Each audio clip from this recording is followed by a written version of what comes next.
Good to go. All right. It is 6 o'clock on Wednesday, February 28th. I'd like to welcome everyone to the regular school board meeting of the Granite Falls School District. Please rise with me for the Pledge of Allegiance. I pledge allegiance to the flag of the United States of America and to the republic for which it stands, one nation, under God, indivisible, with liberty and justice for all. All right, for a quick roll call, we have Director Dane, Director Ledoux, we have Director Kincaid, very good to see you, and we have Ariel Castaneda from Crossroads. I'm sorry, Director Beach, I'm sorry. She usually sits next to me, I'm sorry. Director Beach, very good to see you. And Ariel.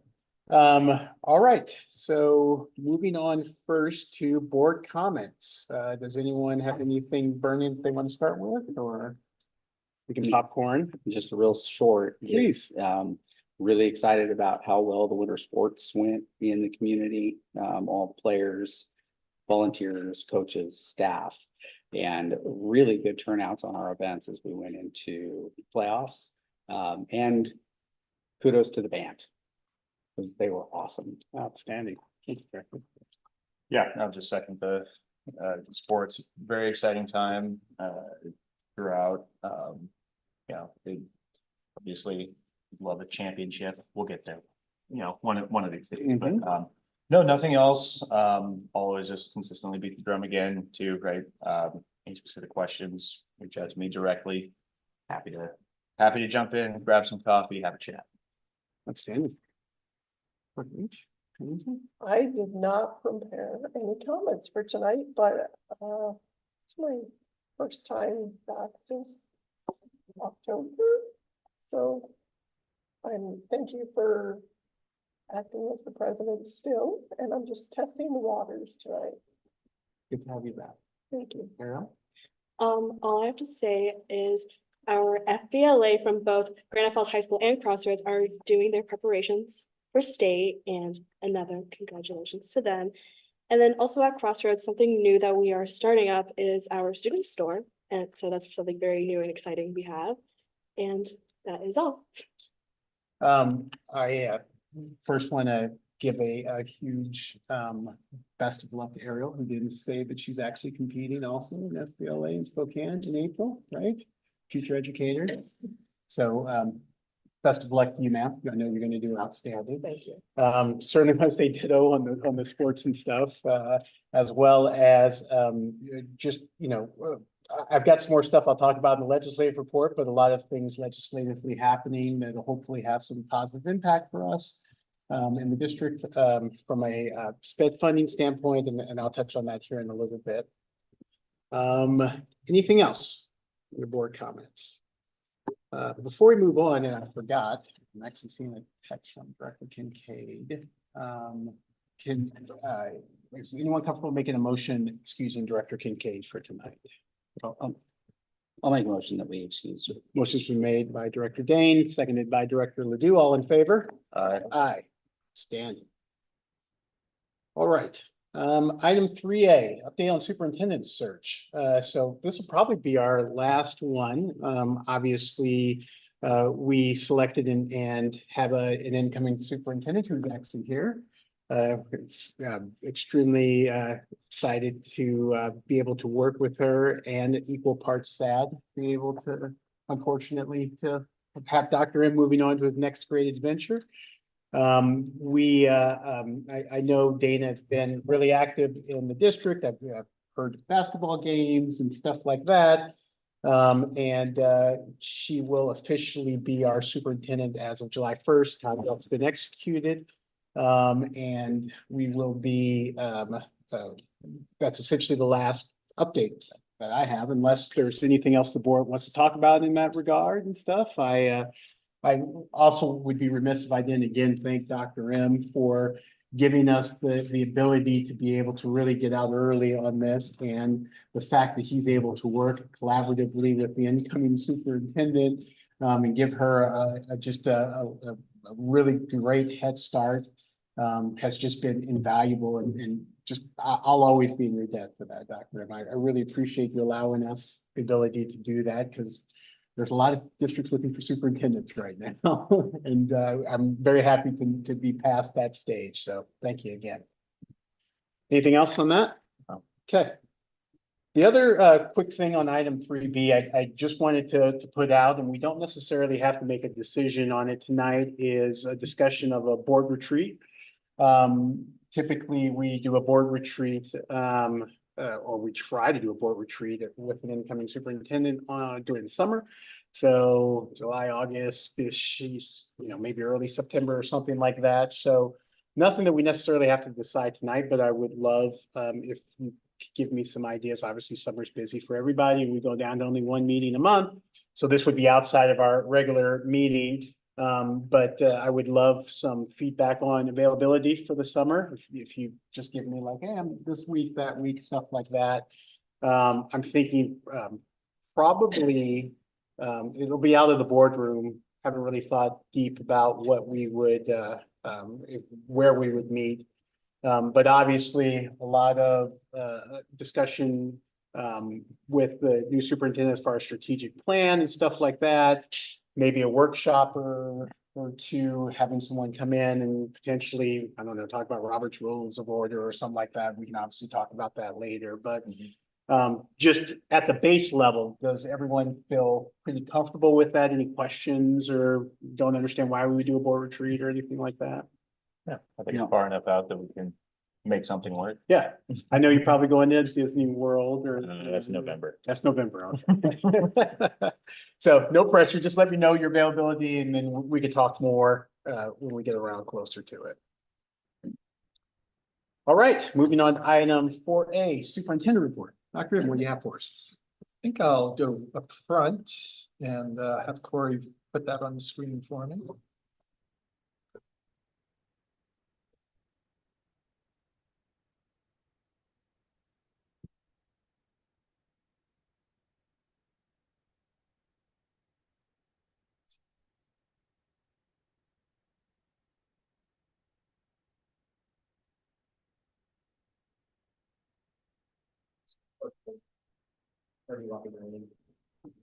It's that purple. And we can go to the next slide.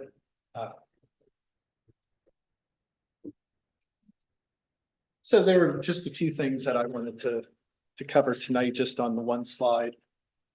And if you haven't tuned in, we've Marshall Cruz and I have spent a bit of time with Melanie's help on doing our Money Matters Monday, and really just trying to go through school finance Washington 101 and in a series of podcasts. And so we've had some viewers, and it's certainly will be archived, so we can always make reference to them.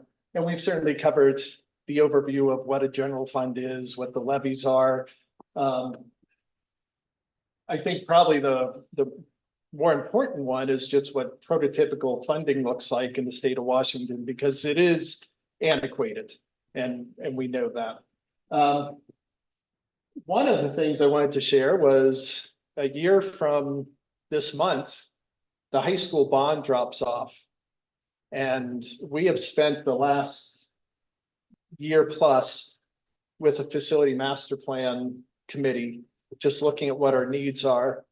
We do know with the demographic study that we're anticipating another 300 to 500 students in the next 5 to 7 years. And so there needs to be planning for that. That committee is now put on pause, and we've asked them to be part of a facilities committee in the future. And it makes sense to pause until Dana comes on board and we can get that committee reinvigorated and really talk about what the needs are. In the meantime, we want to thank the voters for supporting building of this facility. And that starting next February, there's a tax break. But I know at some point, could be years from now, there'll certainly be another request. And I know that committee will do their due diligence and make that planning, involve a lot of stakeholders and really assess what's needed. The other item was our strategic plan, which we did in 2019-20. And that will be up for renewal. And that was something we talked about doing some, perhaps some dual work while I'm here and Dana's doing some onboarding. But really, I think it's more important for that to take place in the 24-25 school year. And we've already have done some outreach for some facilitators to come on board to walk through that process. And what's really important is to get, again, a lot of stakeholder input on that. And then the last thing I just want to share is some safety measures. I try and share something each month on that. And we have a teacher at Crossroads who is and should even take an even greater role in some of our safety measures. And so he has introduced Marshall and I to a door device that it's located near the door, the classroom door. And within 2 seconds, you take this little device and it's a little slide that goes into the floor or against the door jamb. And there's no getting into that room. And so it's a minimal cost, can come out of the capital levies. And so we're looking at pricing and getting those installed in anticipation for the 24-25 school year. So I appreciate his work on that. And then the second thing, I did have cabinet participate yesterday on a regional, I think it includes 5 states, webinar on active shooting. And so it's really time to go back to our procedures and update those and disseminate that. So again, some work on those measures. Then the last thing is a welcome. And in a second, I'll have Dana come and join me because I have something for her. I share with the staff and especially the admin team, what I say is, don't get too close to the bison. Being from Montana and having Yellowstone right next door in Wyoming, we see it every summer. People want to pet the bison and inevitably someone gets gored or someone gets thrown. And so for the last few years, I've been reminding my admin team, don't get too close to the bison. And what that means is, there are certain things as we advise our teachers, that we monitor our own schools, as we deal with different laws and social issues. Don't get too close to the bison because we are going to get gored. We have to be proactive in our leadership and what we do. And so on the desk or the bookshelves of every administrator is that bison as a reminder. So Dana, come on up because I want to give you your bison.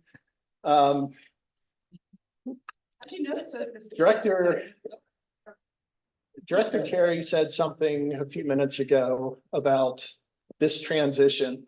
And as I said, it was a real gift given to me in Idaho when I got there and that outgoing superintendent, and I wanted to replicate that. I've been superintendent in 4 other districts.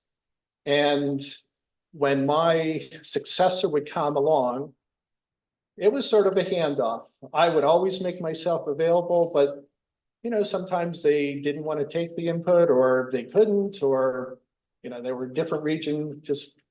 So to the board, I want to say, you hired the right person. And I am so excited to sit today just with Dana.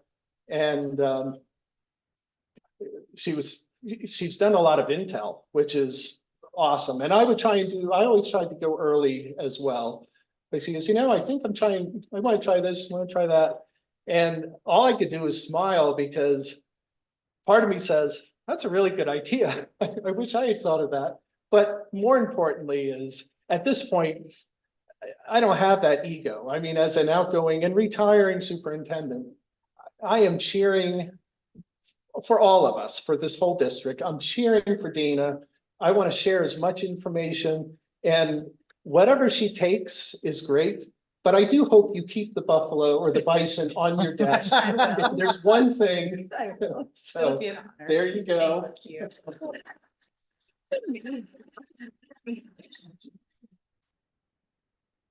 Thank Any you, Dr. questions or? Thank you, Dr. M. Any board, any questions for Dr. M? No. Comments? Thank you. I'll save all of my cheerful comments for later on in the year, Doctor, if that's okay. That's my personal deep emotional feelings for you and the work that you've done here in Granite, so prepare yourself. I'll make sure I bring my clean notes for that night for my own self. All right, moving on to to 4B's board reports.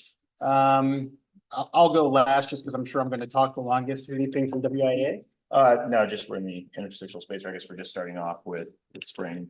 So, no real updates, but we'll keep up to date as things get kicked off. Outstanding. Appreciate that. So on the legislative report side, just a couple of things to share because I've been pretty busy in my other role serving as committee member advocating not only for Granite Falls but also for Granite Falls specifically in the realm of special education. So I talked about this briefly before, but I had the opportunity to testify 2.5 times. There was another testimony over the weekend that unfortunately I wasn't able to make in reference to the increase in special education funding from the state. So I thought I would read one of those testimonies. So, you have 60 seconds to testify to the group. So this is a testimony I gave to the Senate committee as they were evaluating bills related to special education. Chairwoman and members of the committee, my name is Carl Carey and I serve as director for the Granite Falls School District. On behalf of WASDA and my district, I thank you for your past actions in increasing special education funding. Your investment last session was a beacon of hope for our community, illuminating the path for our most vulnerable students. In Granite, special education is not just a program, it is a promise to 20.9% of our students receiving SPED services that they matter.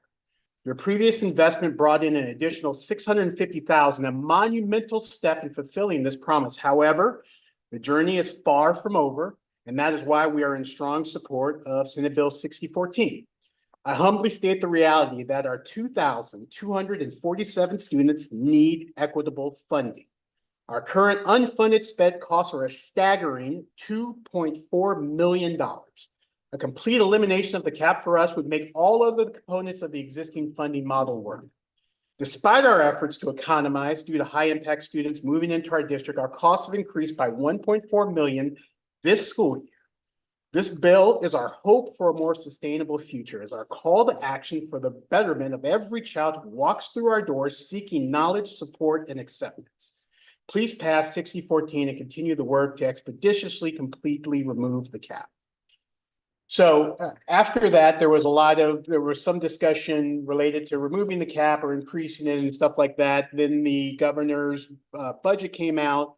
And so kind of where we sit on it right now is the governor's proposed budget, and keep in mind, this is just the proposed budget, increases the cap from 15%, which is where it is currently, to 17.25. So districts like us are still going to have a significant gap. The House proposed bill has specifically House Bill 2118 also increases the cap from 15 to 17.25%. And the Senate, unfortunately, settled on a much lower increase. They are proposed increasing the cap from 15 to 15.6%. So I always like to talk in real numbers. And so just to give you guys an idea of what the difference in that amount of money for us, specifically in Granite Falls, would be, with the Senate bill from 15% to 15.6, and keep in mind, I just gave you guys the numbers of how much additional we pay. That would be about another $125,000 for us. I mean, is it more money? Sure. Does it cover that monumental gap? Absolutely not. And the House bill, the raise to 17.25% would be about another $650,000. Again, like, way more money, certainly closes that gap. I guess I shouldn't, I've been told that I shouldn't be upset with more money. But more money, knowing that you're still going significantly negative in this area, I guess is tough to be happy about. But obviously, significantly more to the positive for us with the House bill to 17.25. So I just say that for the board, for anyone listening. I've certainly spoken to all of our legislators here in the 39th who are very responsive and pick up the phone about how much we need. Really, the cap needs to go away, but okay, if you're going to do something past the House bill in the supplemental budget, and they seem to be open to that. I can't really read the tea leaves and tell you how comfortable I feel that it's going to get there or not. So again, for anyone listening or anyone else, advocate as strong as you can with anyone in the legislature that they pass the 2180 version of the special education enrollment cap, because we desperately need the help. So didn't want to talk too much, just kind of wanted to let you guys know what I was up to. Any questions or anything the board wants to say about the legislative report? No, I mean, I'm a big analogy guy, right? We are a fixed income household and our furnace keeps needing to be repaired. Is basically like what I feel like, right? We're not gonna stumble upon the lottery. We can't go up to Tulalip and throw it all on black. It would be fiscally irresponsible. But we keep running into limitations. And then we turn to pay to repair those limitations, and where's it coming from? Right. And so it's right, as I think I've mentioned in the past, right? Carl and I are in communications with some attorneys that deal with matters like this, and really trying to resolve, because unfortunately, when we look at the options for this, our cabinet, our team is, for all that I can see, doing a fantastic job at scraping every single thing together that we can for this. It's difficult. Like I said, we have a fixed income. We know what's coming in. There's not going to be a huge windfall from some magic fairy that comes in. So all that to say is it's a very difficult path. Appreciate all the work that you're doing on the legislative front. We'll keep banging on doors. We'll keep trying to, do the think big side of the house and go after those, big litigations and so on and so forth. But now all that to say that it's unfortunately an uphill battle, and we're scratching our heads up here. So that's also where, don't just reach out to me with questions, reach out to me with solutions. I would welcome any and all suggestions of, hey, have we considered this? Have we looked at that? Because every little thought bit matters, and I'll be able to either shine some light as to what we thought about that, but we believe that it wouldn't work because of this, or we tried that and it didn't work because of this. So really happy to eliminate that. Again, we're all together on this. This isn't the district versus the community or anything. It's just, there's a problem there, and it's the district and the community, and we're trying to battle the problem. So we're sitting on the same side of the table. Well said, Director Leonard. Anyone else? Thank you for the time to go and testify and advocate again and again and half again and again. Not a problem. Thank you. All right, Carly's not here, so we don't have a community report. So moving on to the main course tonight. 4C, the Grand Falls High School Annual Report presented by John Nicely and Dave Biachini. Appreciate you guys. Yeah.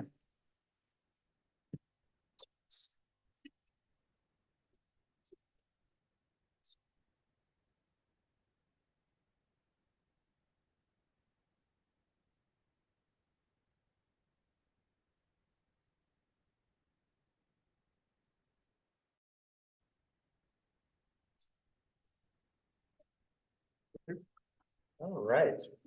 Well, President Carey, Board of Directors, Dr. Middleton, we're excited to share some, what I think is some very positive news for Granite Falls High School, along with some challenges that we are facing head on and think that over time we'll be successful at. So just going through some of the demographics and kind of our playing field here at the high school. So we have 578 students, and our second growing population, or biggest growing population, is our Hispanic students. So we're right at about 16% of our school population is Hispanic. Also, our students with disabilities. So we are under the overall district percentage. So we're at just under 14% special ed at the high school. So we have roughly 230 students that are on IEPs. And then our low income, we're just at right around 40% of students that are low income at the high school. So that's kind of the playing field at our school. So looking at what I call some of our celebrations and some of our challenges. So looking at our school improvement plan, we have goals around our SBA, math and ELA scores, and then also our ninth grade on track to graduate. So this year on our MAP, which is our progress monitoring tool, we changed the test that we are administering to our math students. And so last year, we were testing core subjects. And so if you're in algebra, you took an algebra MAP test. And if you're in geometry, you took a geometry. And if you're in algebra 2, you took an algebra 2.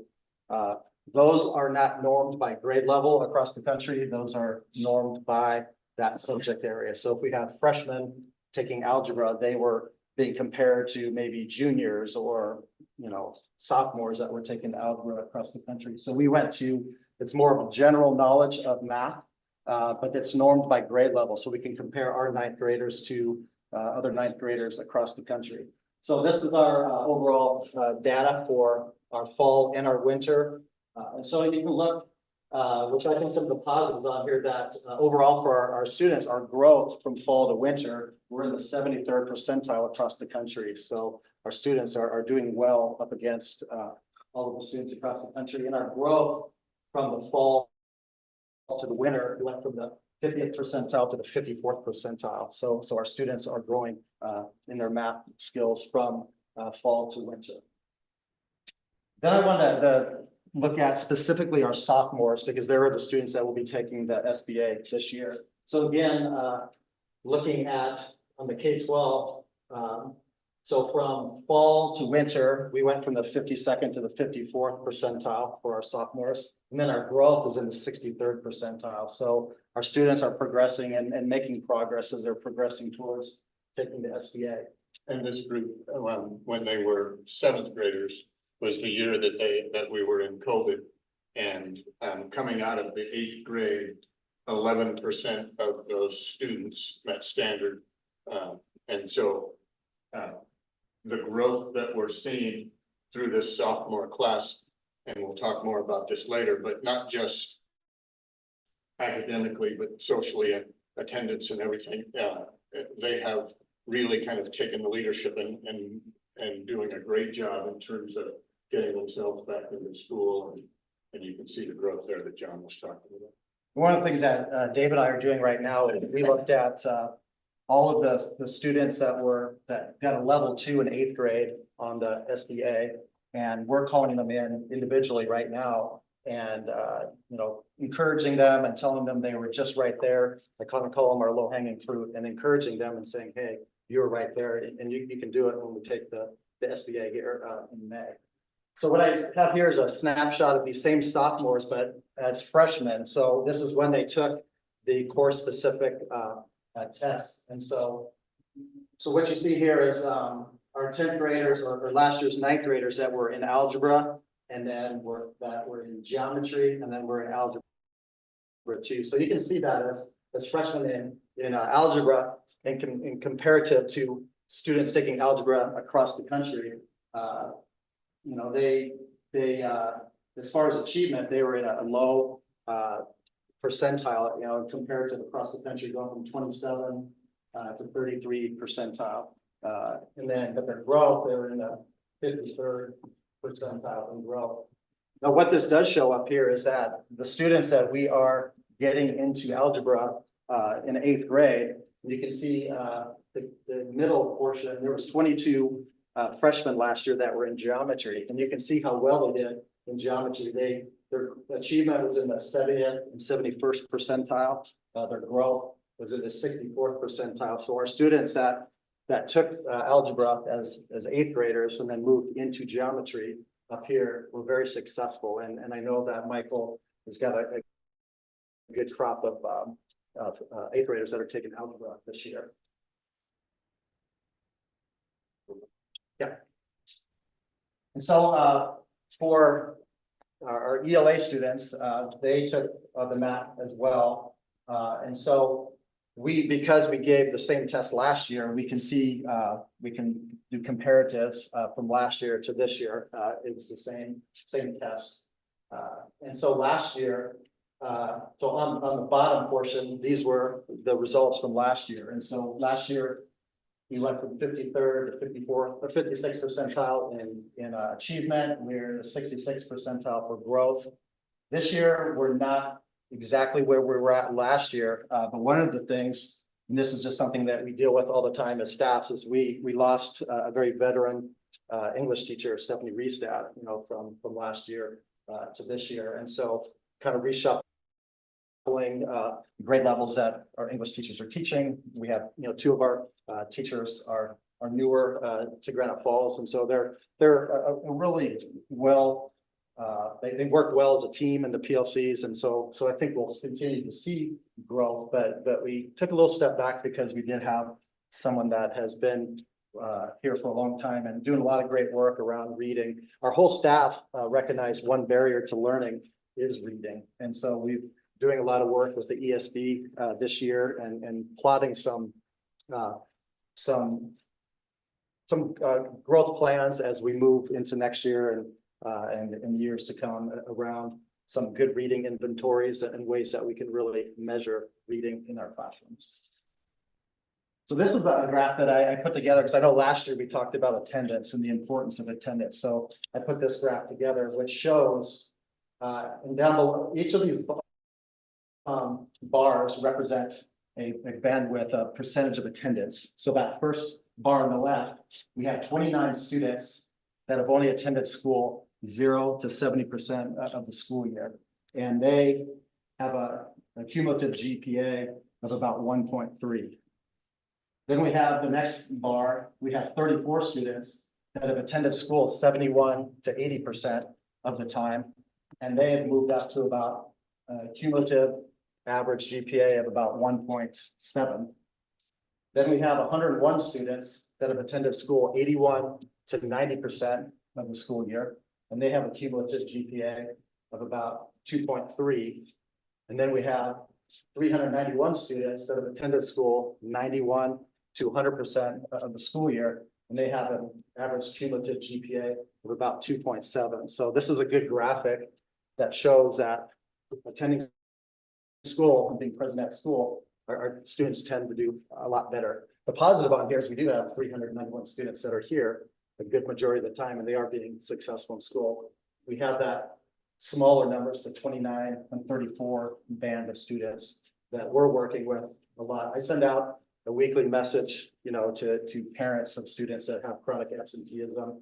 Dave's meeting and talking with parents, and so we're doing our best to really reach out to that group of students that are struggling to come here on a more frequent basis.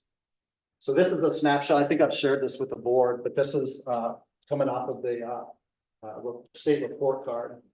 And I also did a little bit of research, just looking at even our neighbors like Stevens and then Salton and Lakewood and even Mukilteo and some other districts, and we're right up there in the majority of the categories on here. So our ELA last year, 69.2% of our students met standard as sophomores, compared to the state at 50.7%. So we're well above the state. In science, 55.3% of our students met standard in science. The state average was 49 or 42.9. Where our challenge is and where we're working hard on is around math. And so we were below the state average in math, and so that's been a big focus, and hopefully we're seeing some encouragement in our math scores and just what I'm getting feedback from our teachers and what we're seeing in the classroom. So I'm feeling very good about our results that we're gonna have this year. I'll let you kind of go through this. Okay, so for another piece of the celebration, when 2 years ago, when I gave this board report, our ninth grade on track was at 32%. As you can see, the growth from the 22-23 school year, we're up to 60%. And then we did a look just right at semester time, and our ninth graders right now are at 70%. And so that's a great number. Yay, we're improving. We still have 30% that we need to get going and help out academically, and what John was touching on. I mean, he brings in kids all the time, talks to them about grades. I send home either an email or a phone call weekly to parents of students that have 2Fs. And so just really watching what he and Michael has set up at the high school and kind of the routine to help kids is it's really helped me become a better administrator in terms of getting connections with the kids and making sure that we are communicating with the parents and that individual one-on-one parent phone call. Hey, we're here after school for you. We have teachers that are staying. And so those kinds of things, you can see the growth up to 60%. And then after first semester up to 70%. So that's really exciting to see that type of growth with our freshmen. And then celebrations continued. Students that have 2 absences per month in attendance. Again, we're above the state average on that 70%. And really, that has been a focus all year. And we kind of beat ourselves up like, geez, only 70% of our kids are showing up over 90% of the time. But again, what John was talking about, when you look at our surrounding school districts, our state average, and I mean, we're just a touch above the state average, but I think the things that he has established here and that we continue to do in terms of the communication with parents and students and even with our staff and having them be a part of the process and getting kids here, I think that's helped out tremendously. And so just seeing the growth over the last 3 years coming off of COVID, that's been very encouraging for me. And so I look forward to good things with this freshman class and then listening to Michael and Rach, the 8th grade class also. Grand Falls High School compared to the state in terms of graduation rate, again, 89.5%. Okay, where's the 10.5%? And that's, again, we continue to work with those kids and see how we can help them so we can get that above 95% by the end of this year.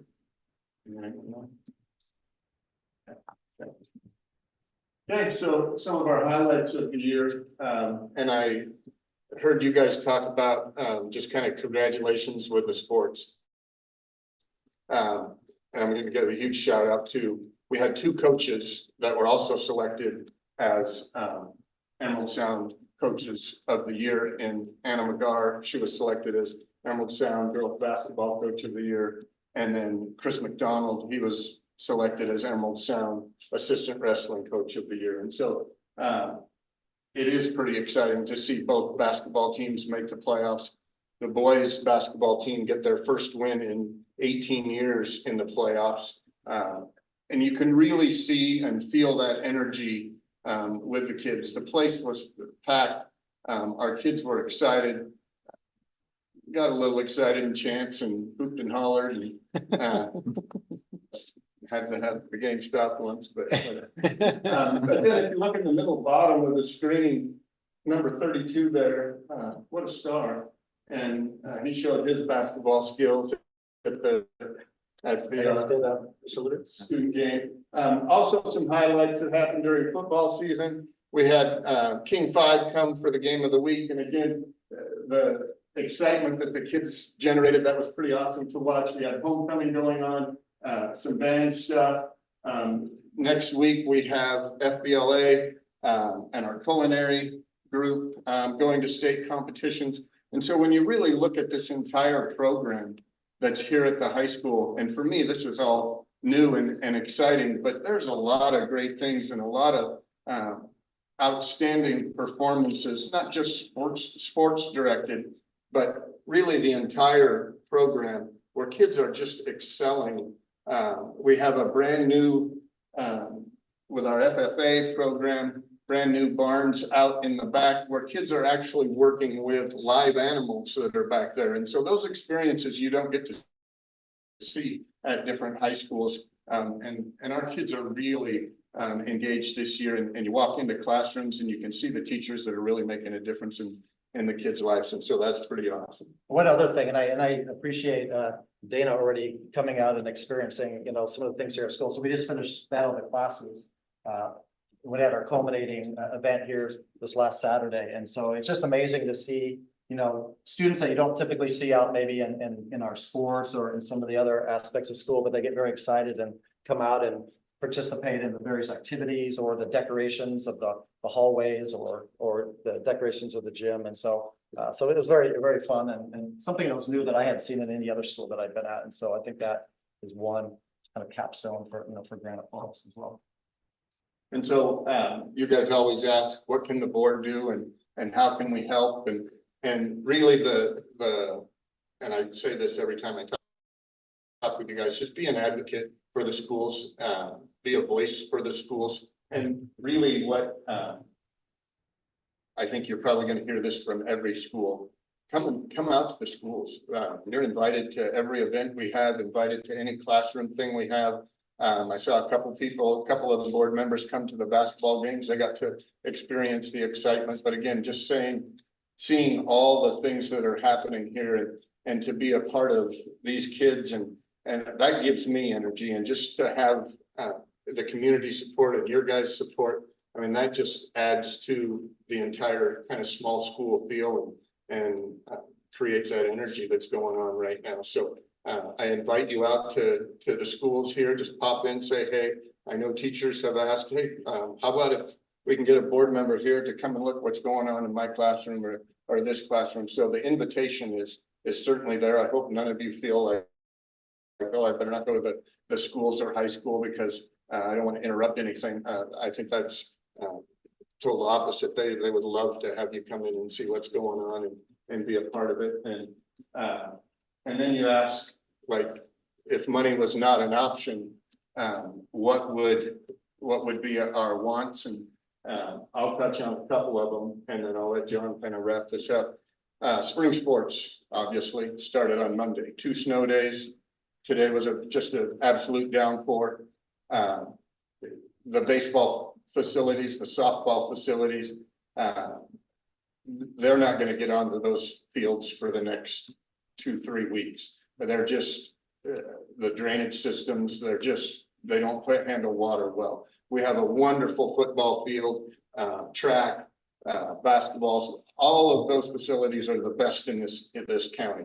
To match that, if we could have turf on the baseball fields and the softball fields, I mean, that would just add to the community growth, community use. And again, those are expenditures. I mean, but if we're asking for big wants, that would be the next phase of building our facilities to top notch what the rest of the facilities look like. So, Well, and just to piggyback a little more on that, I mean, Dave and I are both old baseball coaches from time past, and I don't think sometimes in the state of Washington, our baseball and softball players get the same experience as our basketball players and our football players and all these other sports that weather doesn't affect, you know, or the playing surfaces don't affect their ability to get out there and play. But I know myself, my senior year when I played at South Whitby, I went a month and a half without a game because of the weather. And I know our baseball and softball players will probably go from the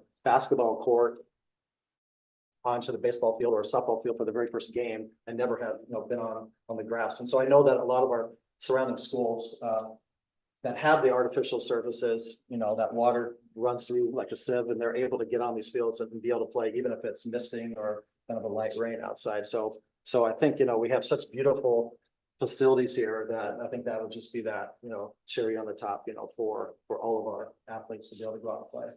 So these last two, myself coming from larger schools that have full-time career centers, and I know that my first year here, we did have an 8-hour person in Myra Perkins in our career center, and through her, I mean, we had an amazing a career day that she set up, and we had kids that were hired on the spot by Boeing, and then just that all year support of working with kids to connect them to careers, to bringing in college visits and different community businesses and having them come into the school. So I think just having that open, and then she had like a wall of all of our seniors and what colleges that they got accepted to, and just having that visually put out into our entryway. So I think that's a position that really allows our kids to touch into parts of their dreams and goals that they may never even have thought about, so I think that's an important position. And then just we have an amazing shop out there that's just sitting dormant, and we're losing kids that are going to the RAP program and going to Snow Isle that we could keep here in a beautiful shop out there. And if we had, again, that open, full time, I know JVJ's getting kids fired up and pumped up down at the middle school, and then they're coming up to the high school, and we don't have their continuation, of what they're doing down at the middle school. So I think that shop, that would be amazing if we could get that back up and running, again, in the near future. So those are kind of our big asks, but appreciate all that you do and in support of the schools. And I think we have a lot of great things going on at the high school, and that there's always room for growth. So any questions? Or we don't have to take turns. Whoever's got something first you want to say. Yeah, I would just say from the get-go, so if you're getting invites, especially, like, yes, please pass those along.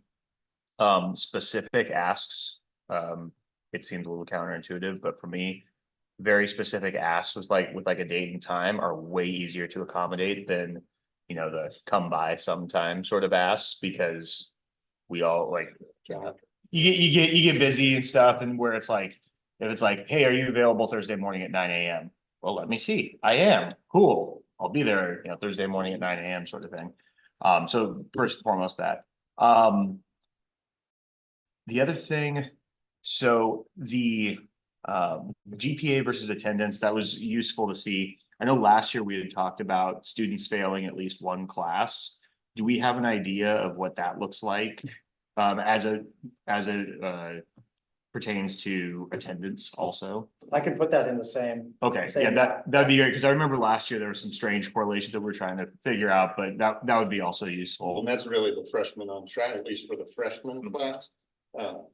70% of our freshmen first semester Pass all their. passed all the Okay. classes. So again, 30%, that's Yep. quite a bit still. Yeah, Struggled a little bit. And so that 70%, when they came out of COVID, that was 32%. yeah. And so just seeing that growth and what they did before I got here and getting them back on track and the teachers all working with each other, I mean, that's some pretty tremendous growth. Yeah. So, And another good data point that I forgot to share too, because this year we had our freshman success class year long. So all of our freshmen are taking it for the whole year. And then last year it was a semester, and usually you don't see the effects of it until the following year. And so our sophomore class this year, who had freshman success last year for a semester, have our best attendance as a grade level out of all the grade levels. So I correlate that a little bit to, what they're getting in that freshman success class. And so here, the very next year, they have the best attendance as a class out of all 4 of our classes here at school. The other thing was just, if you could provide some clarity around math. So I know that slide where you were showing, 10th graders, and making sure that I'm understanding it correctly. Yeah, this one. So if I'm understanding it correctly, these are the same kids, just the So grade. it's 10th graders this year, but this is the results as 9th graders. Right, so results as 9th graders, and then fast forward to this year, now they're the results. Okay, so that's good context. are kids just not continuing math after freshman year? Because there's 103 participants for the ninth grade and there's 22 in geography. So let me back up and explain this again. So this is the winter roster here at school this year. So these are kids that were here that are still currently in our school. Yep. And this was their results last year as freshmen. Yep. So there was 103 freshmen that took algebra last year that are still currently on our roster this year. There was probably more, but through attrition, they made it down the way. So there were 22 freshmen last year that took geometry. So they took algebra as eighth graders. Okay, And then there was 3 kids that were freshmen last year that took algebra 2. So they're Okay. 2 years advanced in math. okay, So this is just a comparative to what they did last year as freshmen, and then the next slide was what they did actually as sophomores this year okay, on the MAPS test. okay, okay, So this was, so this is this year. So there was 138 10th graders that took the K-12 MAPS test. okay. Okay, that makes sense. And then the other thing that I say is this is just purely anecdotal from my experience when we come here for graduations and stuff. And you mentioned the graduation wall. What do you feel like the trepidation is with, because especially when I see the GPAs, what's the trepidation with the guaranteed admission program? Because by my understanding, it's 3.0, finish your CADRs, you have 6 schools to choose from. Like, do you know why maybe not as many students are taking advantage of that program? Is it just not socialized enough, or? And I think that goes back to my ask for that career center, because I'm not sure there's as much focus, with our counselors and everything else that they have on their plate to spend a lot of time on that, where somebody that's their primary focus and working with those kids and talking to their parents and to the students. So I think it's just a lack of information and a lack of somebody on a daily basis, that being their primary focus to. Do we know how many, like what percentage of students go down the college readiness path? I'll send you that. That's like, is there is that exact Okay. information. And so if I could send that out to maybe all of you tomorrow, I can show you that over the last 3 years, how many of our students go to 4-year colleges, go to 2-year colleges. Well, and I just bring it up too, because it's not to say that college is the answer. However, I believe that there's probably a good subset of people that just don't think that college is an option. Yeah. And so they don't even explore the options. Yeah. And when you see something like this, and for people that don't know, it's UW Tacoma, it's Western, it's Wazoo, it's Evergreen, it's Central, and it's Eastern. Like, you have great colleges to choose from. You just have to complete the CADRs, which are the college track, and have a 3.0. Yeah. And then you get guaranteed admission into any of those. So any Cougar fans, right? Any Western fans, like, you could go to that school with a 3.0 and the right classes. Yeah. So it's like, that needs to be spread so that people know, I want to go to college, but I have no idea how to get there. Like, that is by far the easiest path. So yeah, I think it'd be good exercise. We have April Myers here, 4 hours a day. And so these are a lot of things that she does work on. I know Okay. Tanya has sent out that very bit of information to parents, but it's just somebody that's, like, I remember when my previous school I was principal at, and I had a coordinator that focused just on AP. So they were always calling meetings with all of the AP teachers. They were providing as much information to them, but that was like on their plate. That was on the forefront of their mind every single day. And so just having somebody where that's constantly what's in front of them every single day and getting that information out, I think is critical for sure. Okay, I'm done. Swear. Thank you. Anyone else have some comments? I know I've got a couple, but I'm good. Good. No, good presentation. Thank you for, I can tell that you put some time and effort into the presentation. So thank you for doing that and for, noticing the information, kind of like Peter, last time I was here, we talked about attendance, 9th grade attendance, et cetera. And I guess I didn't see a ton of information on there about, we saw the one graph.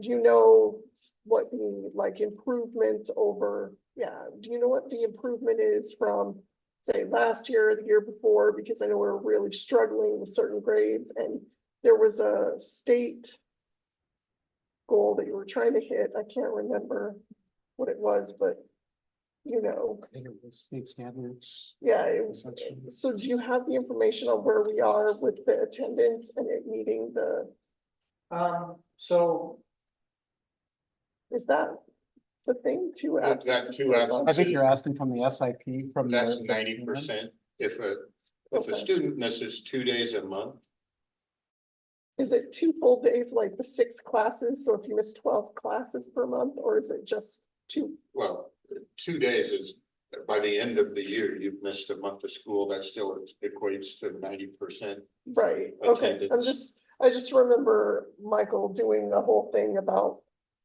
you know, if you have an orthodontist appointment, you miss 2 classes or whatever, so. I'm sorry, I Yeah, can't so, see the percentages there, but it looks. yeah, so we have we have a data dashboard that, Okay, so. Students that have fewer than 2 absences, okay. So then Above average. 22, 20. Difference. One of them says 70.3. One of them's Washington One of them State, is the Oh, state. it's the state, and okay. the other Yeah, one's high Grand school. Falls High School, and so we're just a touch above the state average. I gotcha.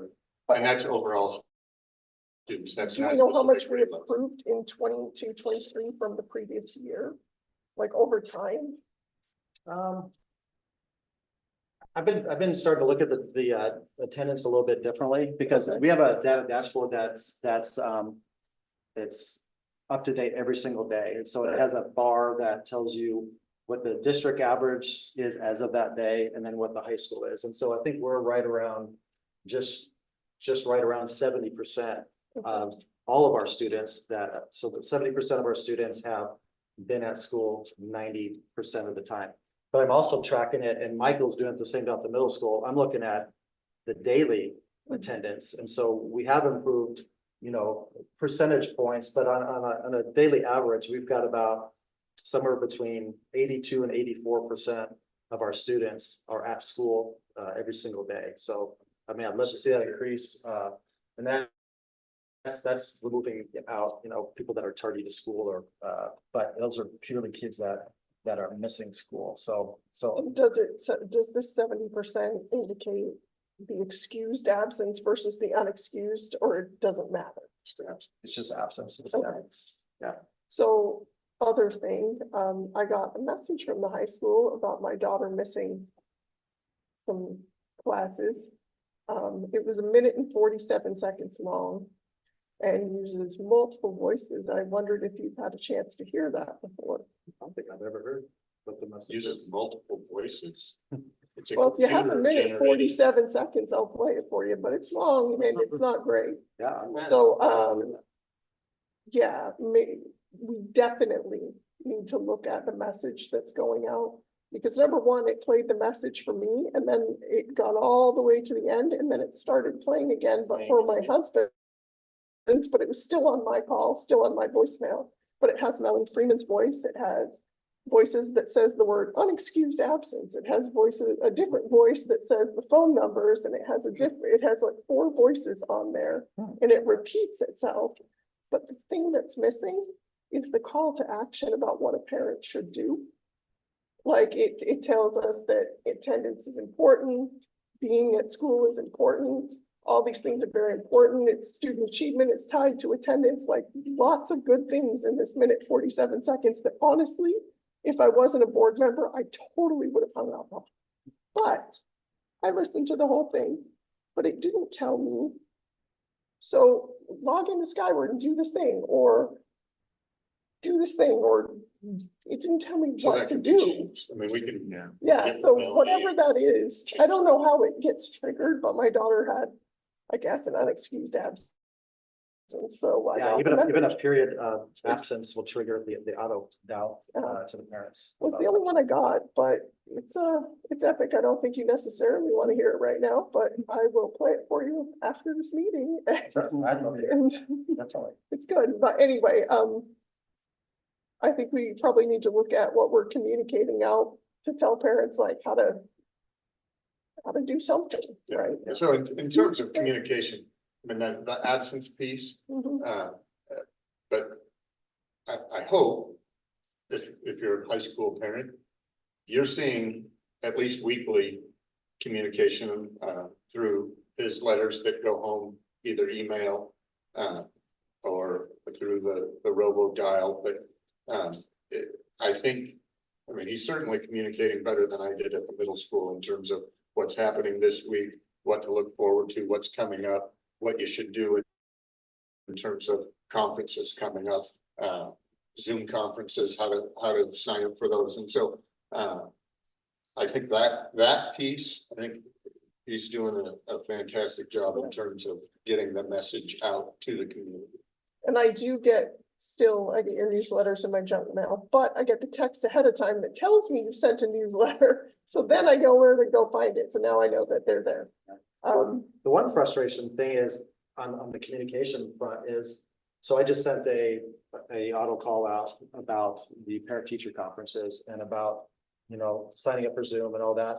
And as soon as, and I tell Jamie, I said, Jamie, I just sent a voice call out to the parents. And she rolled her eyes because she knows that she got like 40 phone calls immediately after the thing went out. I just got a call from the school. What's the call about? You know, so I don't know if they're not taking the time to like go into their recording and actually hit play and listen to the message, but they're immediately, as soon as they see that they got a call from the school. Call Jamie. Well, no, it's just they got a call from the school, but it leaves the message with the parent.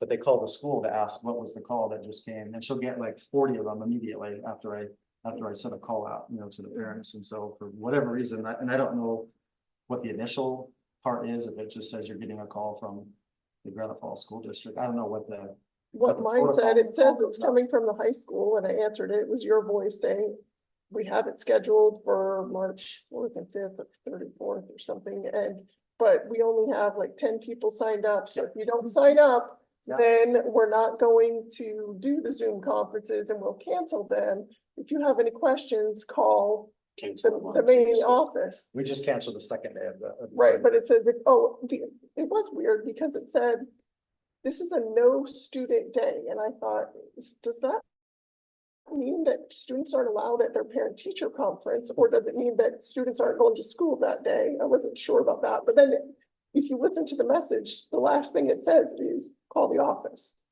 right? It says twice to call the office. So if Jamie's getting calls, the message does say call the office, so it might be that. Anyway. Real quick question on the attendance piece too. How are bus cancellations looking this year? Are we still getting? I'm not getting, They're better, I'm not getting the Melanie Freeman not better messages. than they were last year. I think, On occasion, we still get a bus that driver's sick or Okay. unable to fill the route, No, but they are much better than. Okay, last yeah, year. I just asked because I know that those buses, especially because they carry both high school and middle school, that one bus going down actually can fluctuate attendance by 5 to 10% at schools. And so if it's happening with frequency. And transportation is doing a much better job in Okay. terms of, hey, let's put bus route, I'm just throwing out numbers, bus 7 and bus 12, so we Yeah. can accommodate those kids too. Okay. So they've done a much better job. yeah, that does happen. Ariel, you have anything? Okay, I just had a couple of things. Thank you for the great presentation. I really appreciate all of the wonderful information and your piece about the advocacy on for the high school from the board.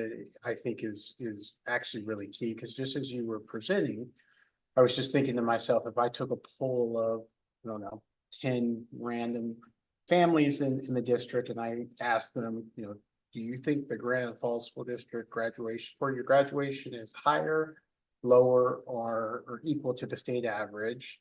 I'm not sure that they would know that it's higher. than the state average. And if I ask that same, of the three measuring blocks, math, the ELA, the science in Washington State, do you think the majority of our scores are at or above or lower than the state average? I'm not sure that they would know that. So I think that we all, but also the board, but all need to do a better job telling our story. Because I hear, if I let myself get sucked into the social media hole, that there's potentially a sentiment that that's not the case, right? And there's a lot of really, really good things happening from a test score standpoint and others in the high school. And so I think, I certainly take that on my back as I need to be more vocal about that. And I do appreciate you, Mr. Nicely, of giving, I see your emails when you give us updates on, on scores and stuff like that. So I really, really appreciate that. But I also wanted to ask, and I did prepare you for this, but I guess just as I was, again, listening really intently to your presentation and looking at, I appreciate you giving the demographic scores. I was just noting that, in the, I don't know, 10 or so years that I've been here, we've gotten significantly more racially diverse in the high school, which is really good to see. I think diversity makes us stronger in multitudes of ways. And I say this often, and I guess I want to make sure we say it now because we've talked a lot about, test scores and stuff like that. And we all know the test scores are the measuring stick that, we're judged of our success by, the families that we serve, and rightfully so. It's one of the easiest things to measure, and test scores matter, but they're not the only thing that matters. And so I guess I just, and if you guys don't know, that's fine, but I guess I'm hoping, and I know that you are, so this is a little bit of a redundant question, that we're working as much on the belonging piece of what's going to make a student successful in the Grand Falls High School as we are on bringing up test scores. And test scores are important, but that belonging piece, I would say, is just as important too. So are you guys seeing, and I know that's a much harder thing to measure, right? You can't give a math test on belonging, right? I know we do surveys, but are you guys seeing successes in the belonging piece as we are getting more diverse and we're growing in size and stuff in the high school? And if you don't mind, just. I would say, look at the last 2 weeks. I mean, in terms of belonging and the amount of kids that came out and felt a part of Granite Falls High School when the kids were in the basketball playoff and the battle of the classes. Do they belong? Yeah, they had a role. Whether it was being loud in the crowd or participating in the battle of the classes. Yeah, I think that piece was true over the last 2 weeks. Do we have kids that we are working with, especially after the tragedy in December? Absolutely. We are, in terms of our counselors reaching out to people. We just did a survey, a mental health survey with our kids, and our counselors have reached out to all those kids who marked some current concerns with their results. And I mean, our counselors have spent probably the better part of 2 weeks making sure that they contacted each one of those kids and parents and brought them in to the community. Our junior and senior class, in terms of upper class, they are great leaders. I mean, in terms of kind of regenerating the school spirit that has been part of Granite Falls, and then it's kind of dropped off a little bit through COVID, and then just to get it back, I think a lot of that, shout out, pat on the back, really goes to our junior and senior class for including an entire group, the entire school, and making everybody feel wanted, inviting them to do things, creating fun things at assemblies, and not just picking, oh, that's the popular kid, so he's going to come down and do whatever. It's kind of bringing everybody to, And I would say that one of the things that we started last year, and if you drive into the front of the school, we have banners that are up in front of the school that have student pictures on it. So those are athletes and also academic students that have been on it. And if you look at the pictures, I would say, if not half, more than half are kids of color that are up on those banners in front of our school. So the first thing you see when you drive up to our school is that our kids that are being recognized for academics and for athletic participation are kids of color. And I can tell one quick story that I had a student last year that was in trouble a lot, and discipline and all kinds of things. And this girl this year has turned it around 180 and honorable both quarters, turned out for basketball, and I nominated her, and she's going to be one of the African-American female that will be up on one of our banners in front of the school. So getting recognized for positive things, and I think that's seen by the whole student body. Then my first year, I called in a majority of our Hispanic students just to ask them, how do you feel in school? Do you feel accepted? And so out of that meeting, they created a club, Latinas United, and then they put on fundraisers. They were out at lunches, selling things. They put on a dance at the school. And so just listening to the needs of our growing populations in our school and giving them a voice, and then letting them take action and do things within the school that's seen by others. This year we had, I think 11 or 12 foreign exchange students that the surrounding districts were not accepting foreign exchange students. And so I said, hey, we'll take them. And so students that were with families in Arlington and the surrounding areas. So we have kids from all over the world that are at our school this year that's really been positive for all of our students, because they're seeing other cultures and connecting with them, and probably will have friends for life that will be in other countries. So I think a lot of great positives, for all of the different students within our school that make up, I think, the very awesome culture and climate within our school, for sure. Thank you, appreciate that. The belonging piece is pretty key. That was really all I have. Board, do we have any more questions or Just to anything else touch we want on to your talk about? social media comment though, and I know you know this, and I'm preaching to the choir. 90% of the things that are happening are great. 10% of the things take up 90% of our time. I mean, that's what that a loud minority will always rattle social media. Absolutely, I agree. And there's a part of me to that extent that wants to just turn away, but I do agree, or I do feel that we need to be better at telling our story. Not necessarily engaging in Facebook battles, but giving, again, that pool of 10 parents the information that they need, and the avenues that we say that, hey, this is the things that are happening positive. And again, and I say this every year, if anybody comes to you and says that blank in high school or whatever, invite them to call them. I mean, I probably know them, I've worked with them, and I'll tell our story. And I've worked with these parents for 20 years, and I think I have most of them understanding at least what's going on, and to just allow them to blast on social media without an invitation to say, hey, go call Dave or John, or spend a day here, whatever. I mean, that just so that communication line can be opened up. Appreciate that. All right, I think we're good unless there's any other questions. Dr. M, did you have anything else? I'm sorry, I've had my back to you most of this No, meeting. I apologize. Appreciate their work on this and all that they've shared tonight. So thank you. Thank you. Appreciate it. All right, moving on to items 5A, items from the floor. I know we do have someone's, right, Ms. Stewart? I know you've given comment before the board a couple of times, so I don't think I need to read you the script.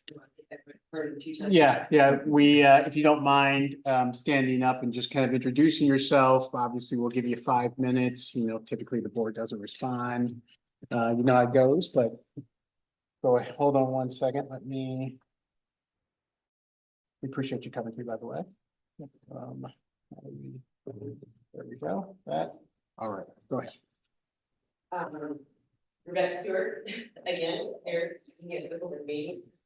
Just before I get into what I had to say, I just want to say, I hopped on the Granite Falls District website tonight to see where there's a meeting tonight, and there was no indication that it was here at the high school, not over there. So just a communication piece. Lindsay is our youngest child. All of our children have spent their lives in the Granite Falls School District. The older kiddos have had a great small town, small district experience and upbringing, just the reason we moved to a small town. And as you, the board knows, from my emails, I am again frustrated with the understaffing of paraprofessionals in the life skills classroom at Granite Falls High School. understacking happened twice last week. There were 3 students that had a one-on-one requirement, and there were 2 parents in the classroom, 2 days last week. Put that classroom into a safety situation. Make the staff just survive, that all they can do is survive. That tells you the common sense. Education goes out the window. Because those adults have to keep those children safe. And I hope you understand that each of the children in that high school classroom that require a one-on-one para has to have a para that knows them. I am here as an advocate, again, not only for my special needs daughter, but for all of the students in that classroom. Without going into detail, I'd like to remind you that I've had issues, we have had issues in the life skills classroom since Lindsay started in the Granite Falls School District in kindergarten. She's a sophomore now, and I don't think we've gone an entire school year without an issue or a major safety concern. I ask you to put yourself in my shoes and think, what would you do? Lindsay loves going to school. Loves going to school. The staff and administration at the Granite Falls High School engage her. They do her bidding. They spin for her every day. We talk about everything Lindsay wants to talk about. She has a wonderful SPED teacher this year. Wonderful. I would like to keep her. Mrs. Wild is doing a great job with the cards she's been dealt. She has awesome paraprofessionals.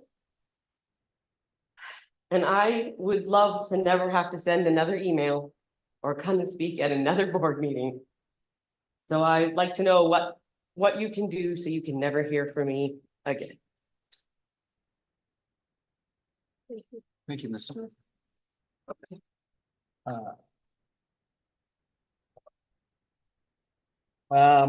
Is there any other items from before? So moving on to item, hold on, I gotta put my glasses back on. Item 6A, we don't have any unfinished business. Item 7A, new business information on recent petition to transfer land. Dr. Grimm, you want to speak on item 7A?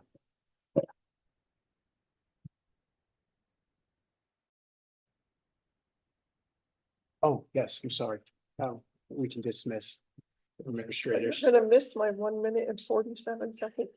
You can text it to her. Send it to me. She texted it to me, so I thought you forwarded it. It's awesome, you guys. thank you for coming. Appreciate it. I know you guys had a long day. I don't have their personal number to text it. I might come over here and text you.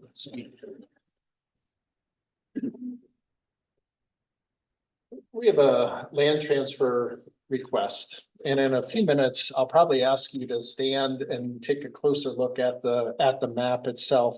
You go to the second one there, Corey. So here are the facts on the petition.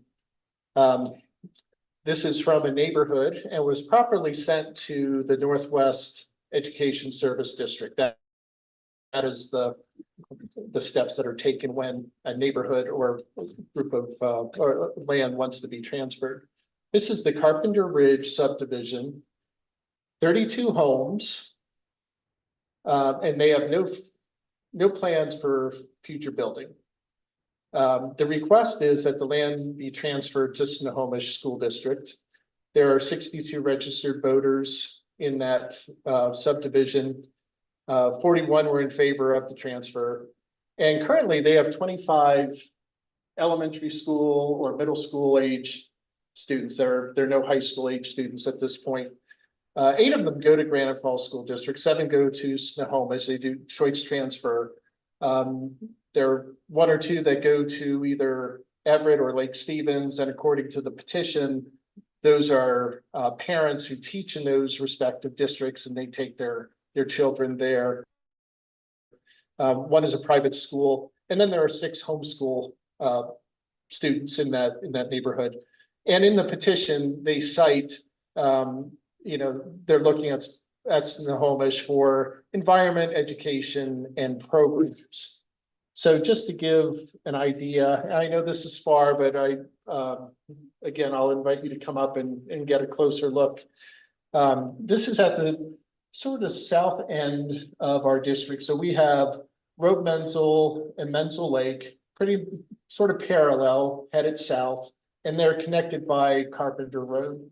And that neighborhood is at the bottom. So you can see, let's go ahead and skip there, Corey. Just above, well, we get a better picture. You see Granite Falls, and then we just go south. It's a little bit south of Lake Bosworth. And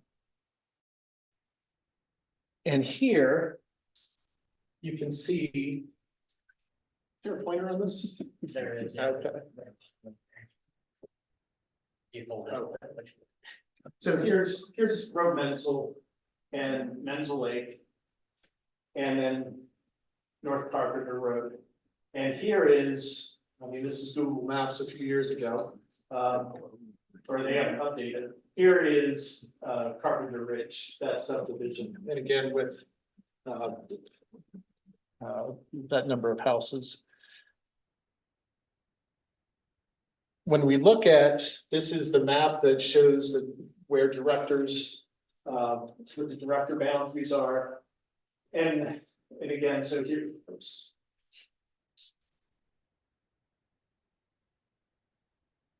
So it's in District 4. And the white is Snohomish County. You can see Carpenter Road right there.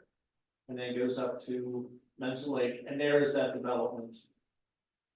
So in the petition, they say they are yards away from Snohomish.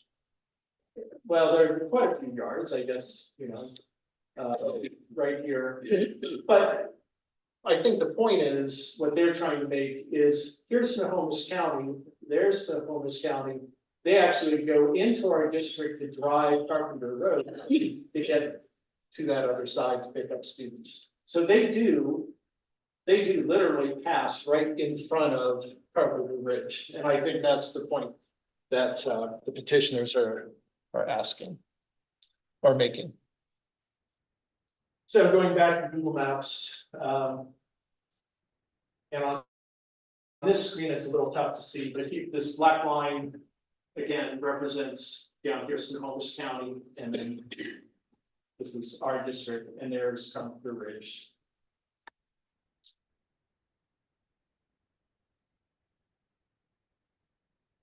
So as we talk about the process, the petition has to be signed by 50% plus 1. So that criteria was met.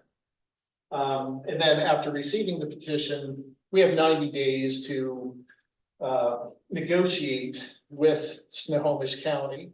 And so what will happen is tonight, we'll ask a board member to serve on the negotiating team with me and with the Snohomish superintendent and one of their representatives. And they are doing the same, having the same conversation tonight.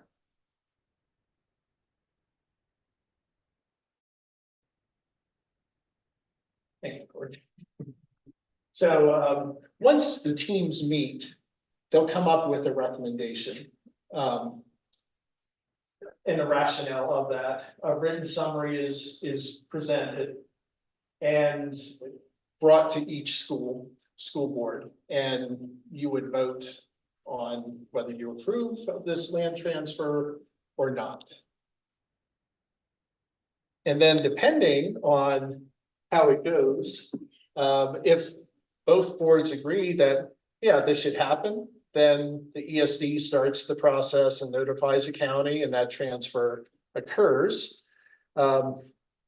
If both agree that, you know what, this isn't good for anybody, it's done. It can't go any further. If there's disagreement between the two boards, then it will go to to a regional committee that's set up by the ESD, and then they would make a ruling on that. And yes, you're getting lawyers involved at that point. That regional committee has to meet within 60 days of that decision. Or the indecision that is made. And, the regional committee, that's not appealable any further unless they determine that, there's some, what are the two words? They don't follow the procedures or acted in some arbitrary manner. So our next steps tonight, in a few minutes, would be making a recommendation for someone to serve on this negotiation committee. And what we would want to do is set up a meeting with Snohomish relatively soon so that both negotiating teams can go back to their board and pass a resolution one way or the other. I think that was it. I don't know if you want to come up and see maps a little bit closer, or whether you can see them from your seat. Or if you have questions. Could you go back to that? Yep. I think your map was actually pretty good, the one that had the red box. Yeah, even, The other one, the one without the. Yeah. That one. So I have a question, maybe this is something that's negotiated then at the table. What happens to our students within that community's transportation? That's a good question, because out of district, if you're choice transferring, you're responsible for your own. Right. Which is, I'm assuming why they are wanting, right, it's the 7 student, right, I mean, when we look at it, the 25 students, it's the 7 that it's actually affecting. So that would be my question, is, are we just taking Snohomish's problem and making it ours? So, okay, but. Dr. if you don't mind talking about the levy financial piece of it too, I don't think you've really touched on that, so. Yeah, that is a consideration, because we have levies and bond obligations that we have gone to our community to ask to support our schools. And let's say it's 100 homes in this one area, and now 5 of them want to peel off. Well, those other 95, that obligation now increases. So the amount stays the same, but the burden is now. Well, it's a taxable value So, question too, right, which. I'm not familiar with the average home price in Carpenter Ridge, but probably not small. It's about a It's million. not small. It's a Right, brand so new we're community. losing $32 million of taxable. Assessed Yeah. value. Yeah, assessed value. For the district. Yep. If it's approved, Yeah. right, if it was gone through. Yeah. So, just to be clear, Dr. tonight, so the action that you want the board to take is purely just nominating or having someone on that negotiation team? that's correct. And we've done this, I guess, I know that since I've been on the board, I think once or twice we've had something like this And previously. in my tenure, there was one other situation not too long ago, I want to say 2 or 2.5 years ago with Arlington, and the Arlington board must have voted against that transfer, and we certainly voted against it as well.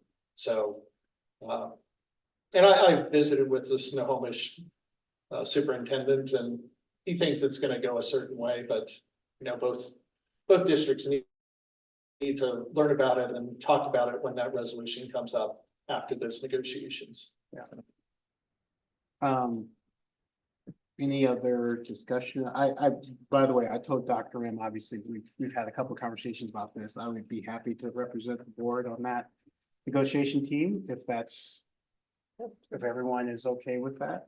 I'm like, I see it sitting in the middle of District 4, and it's really close to my house.